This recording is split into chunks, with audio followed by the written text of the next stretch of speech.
Hey guys, I'm going to be repotting my excessively root-bound Spathiphyllum sensation, which is basically just a large form of peace lily. It is my favorite variety though, just throwing that out there. I do get questions about peace lilies probably more than any other plant, and truthfully I've never really struggled with my peace lily. The only struggle I've had is I've needed to repot this for 5 years now. I hope these tips are helpful. Let me know what you think. If you have any additional tips, please leave them down below. It's very helpful, especially for like beginners. Let's help each other out. Leave that comment. Okay, let's get into it. I'm a little bit embarrassed to show you the state of my peace lily plant right now, but honestly, it just needs a little bit of TLC. I'm gonna talk you through the whole TLC process, of course. It has a lot of yellow leaves. The bulk of the plant looks really good, but definitely it's like way too root bound. The sucker, that's why this keeps happening. Things are yellowing and then drying up because it's just so root bound. So let me show you what planter we're going to be putting it in.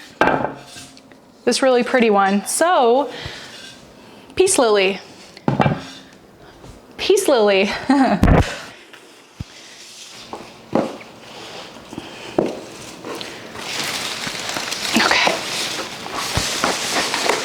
Should have brought in my potting mat, but it's too late now.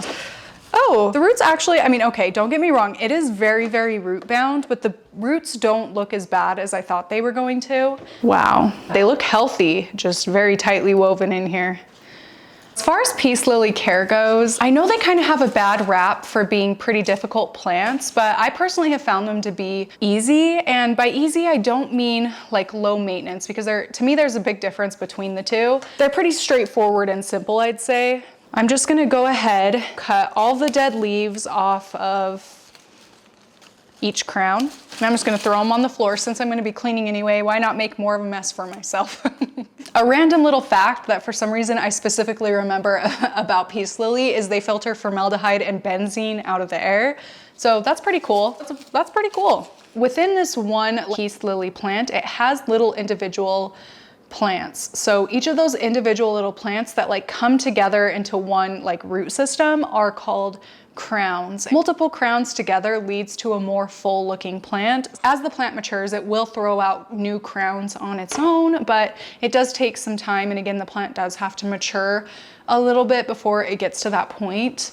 Peace lilies are generally a thirsty plant, and when I say a plant is like generally thirsty, there are a lot of factors that kind of come into play there. So you can adjust the type of substrate that you're potting your plant into, and it can help with like watering frequency. So I do tend to go for a bit of a more moisture retaining mix when I'm potting peace lily. If you're not wanting to have to water it as frequently, you can always use a more moisture retaining mix. So adding things like sphagnum moss into it, none of the like well draining additives. Me personally, I will be potting this into my go-to mix that I use for pretty much everything, only because I don't mind having to water it a little bit more frequently.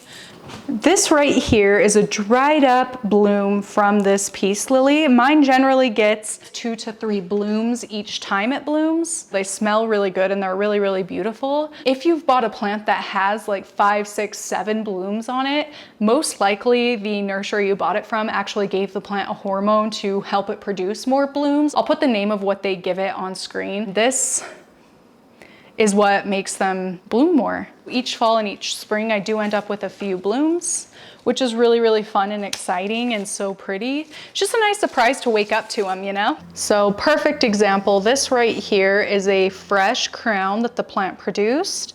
This is quite a young one compared to, you know, these big bad boys. So of course, if the plant is like properly maintained, it's going to do that more. If it has the space to grow, it's going to do that more, and mine does not. So I'm actually quite surprised by that. I'm just looking for any like super discolored leaves, following the stem down to the bottom and cutting it as low as I can.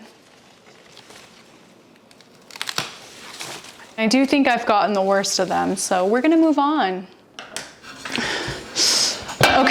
Okay, so on the note of this plant being a little bit thirstier, I'm going to be planting mine into a porous clay planter, but if you're someone that doesn't want to have to water your plant all the time, you can put it into something ceramic or plastic and it'll help retain moisture so the plant doesn't dry out as much. If the plant gets excessively thirsty, if the plant gets too dry or too direct of sunlight, those are the most likely causes of these brown tips. But it can also be like if there's a draft or, you know, more specific things, a few different things, but those are the two main culprits for brown tips. One of my little plant tips is to put a clump of sphagnum moss over the drainage hole to help prevent like soil from falling through.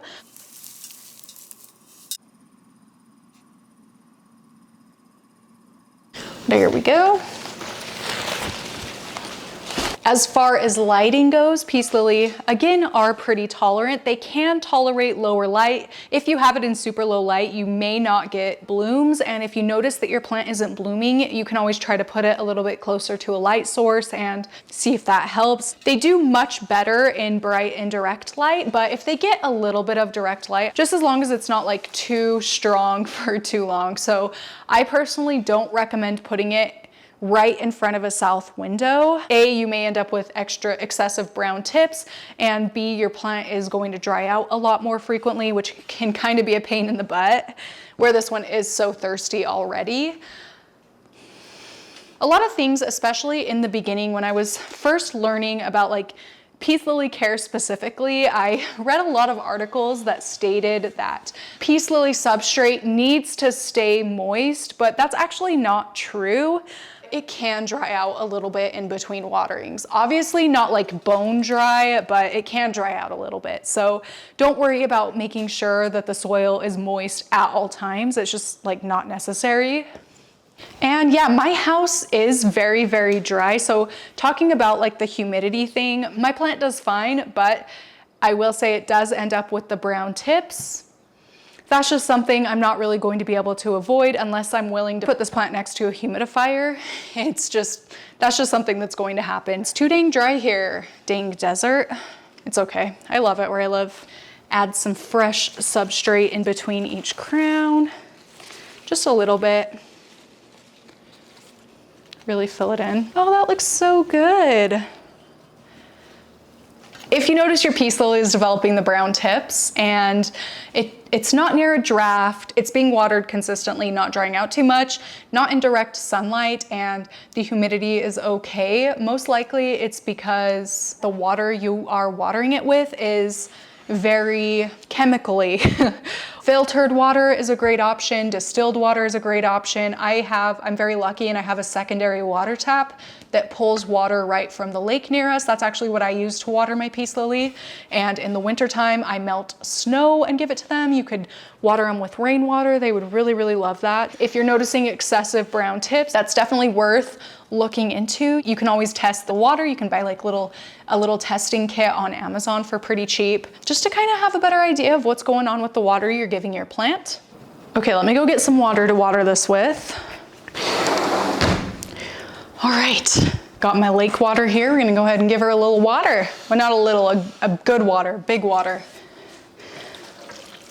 To fertilize this plant, you can really use anything you want. I would just say to use something a little bit mild. I personally like to fertilize with liquid dirt with every watering. I do have a few Osmocote granules mixed into my potting mix, but not very much because it is something that can burn plants. So I do primarily use liquid dirt for everything, especially my peace lily. I do feel very confident that liquid dirt does well with peace lilies because that's what I have used pretty much the whole time I've had my plant, and it has done well for so long. Just mix the liquid dirt according to the directions on the package and use it with every watering. I'm just doing it a little bit at a time so it doesn't overfill. I'm not used to this container with water, so I'm not sure how much to pour in. Yeah, just really taking my time. It's also important to make sure that you're not watering the plant with super cold water. So how I told you I melt snow to water my plants in the winter time, I make sure that once the snow has melted, I'm letting the water get to room temperature before I'm actually watering the plant with it, because that can be a shock to a plant's root system, especially a plant that's natively grown somewhere so warm and humid. Like, they don't experience freezing cold, like snow water or, you know, freezing cold tap water or freezing cold fridge water. So something to keep in mind that can shock your plant. Room temperature is best. You guys, this feels awesome. I've been putting it off for so long, so I feel like a new woman. Uh-oh, come on, surface tension. Oh gosh, that was too much at once. When you get impatient and overfill a plant and there's nothing you can do but let it happen. You know what, there is something I can do. I'll go get a rag.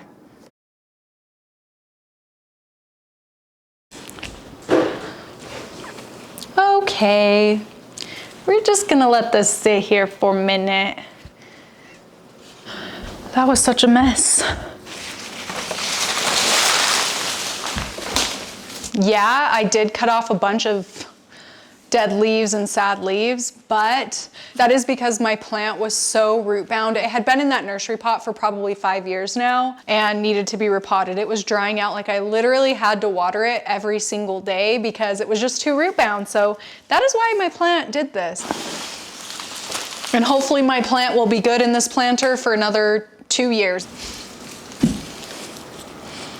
Got a towel. 2. I'm gonna go drain this extra water out of the saucer. And then I got a towel to wipe the bottom of it on so that it doesn't damage my floor.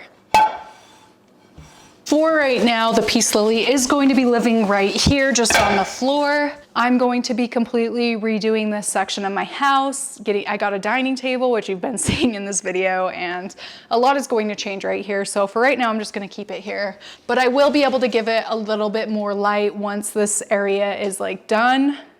Something I'm gonna be working on here soon. There are very large north-facing glass windows right here. It will get enough light. It is on the lower end of light, I would say, but it's going to do just fine. And yeah, definitely if you're interested in seeing how this plant does in the future, now that it's been repotted especially, then, you know, subscribe, stay tuned, let's hang out. I show it all the time in my plant care vlogs and day vlogs. So thanks for stopping by. I really hope this video was helpful and gave you a little bit more confidence in taking care of a peace lily plant, because I know they get kind of a bad rap, but I do think they're actually pretty simple. I just think they need watered a little bit more frequently than other varieties of plants. Pretty easy to figure out though, in my opinion. So thank you so much for watching. I will see you in my next one. Bye!